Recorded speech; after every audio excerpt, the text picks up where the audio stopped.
Ұлттық киім кез келген халық мәдениетінің ажырамас бөлшегі. Оның эстетикалық, этномәдени, қоғамдық мәні де орасан. Осы орайда қаладағы сауда ойын-сауық орталығында ұлттық киімдер этнофестивалі өтті.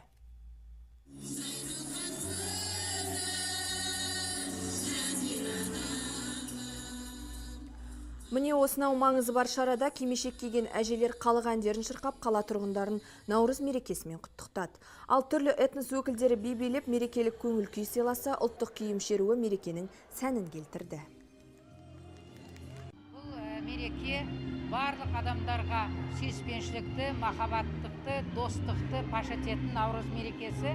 Сосын бүгінгі мерекеміздің бір ерекшелігі, мынау облысы Қазақстан Халық Ассамблеясы жанынан құрылған жастар қанаты, сол жастарымызда келіп өздерінің үлестерін қосып жатыр. Бір жақсы, сонда жыры шырайлы, әдемі, нағыз көктемнің мерекесі болып тұр.